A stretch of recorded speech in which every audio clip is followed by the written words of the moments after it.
উনি তো ভাষাগুলো আর স্বেচ্ছায় ব্যবহার করে না। ওনাকে আরেকজন বাজে মন্তব্য করে দেখেই উনি ওনাকে বলে যে উষ্টা খাবি।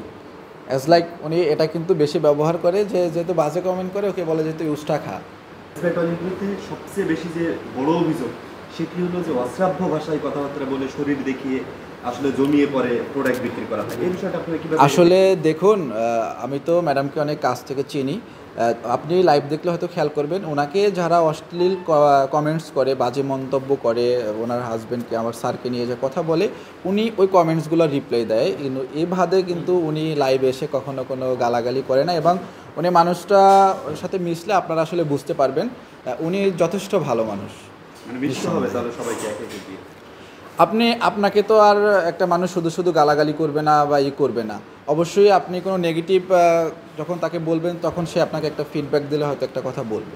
এটাও তো বিজনেসের একটা অংশ। তার এটা আসলে বিজনেসের অংশ না। এটা আসলে না করলে একটা টাইম দেখা যাবে কি জমে না বলতে না, একটা টাইম দেখা যাবে যে এটা সবাই কমপ্লেন করতেছে, এটা সে নিতে পারবে না, এটা প্রতিবাদ করতে হবে। আবার সে একজন প্রতিবাদী নারী, প্রতিবাদ তো সে অন্যভাবে করে, সে লাইভে করে প্রতিবাদ।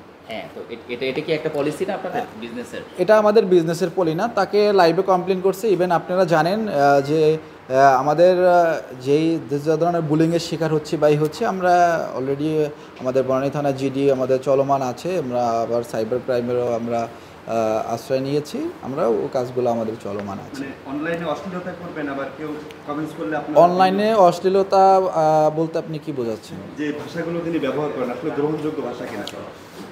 অনলাইনে ভাষাকে আপনি অশ্লীলতা বললেন কিভাবে? আমি তো আসলে উনি যে ভাষাগুলো ব্যবহার করেন, উনি তো ভাষাগুলো আর স্বেচ্ছায় ব্যবহার করে না। ওনাকে আরেকজন বাজে মন্তব্য করে দেখেই উনি ওনাকে বলে যে উষ্টা খাবি।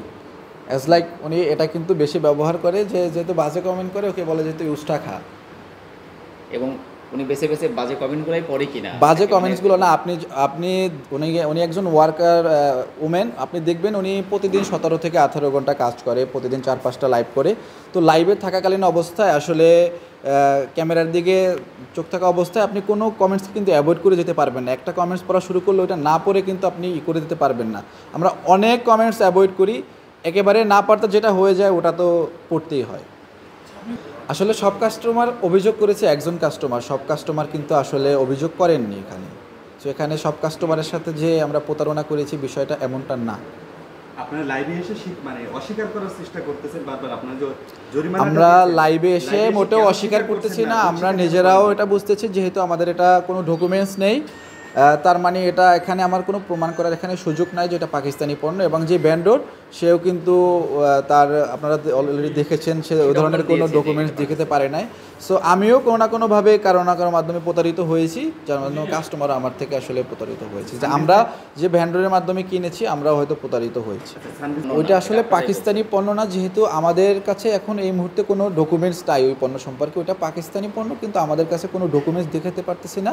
সো ভোক্তা অধিকার এটা প্রমাণ করেছে যে এটা আসলে পাকিস্তানি পণ্য না, এবং ওই অনুসারে আসলে তারা আমাদেরকে যে জরিমানা করেছে আমরা সেটা মেনে নিয়েছি। অভিযোগকারীরা আপনারা দেখেছেন ভোক্তা অধিকারে কিন্তু অভিযোগকারী প্লাস এখানে যে ডিজি স্যার আছে, এরপরে জব্বার স্যার আছে, তারা একটা কিন্তু সাক্ষাৎকার নিয়েছে।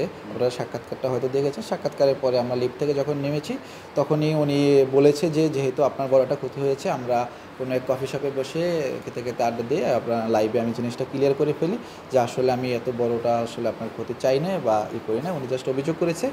আর যেটা হয়েছে উনি অভিযোগ করেছে যে এই শুনানির ডেটটা ছিল, আমাদের ওই শুনানির ডেটে আমাদের উপস্থিত হতে পারি নাই।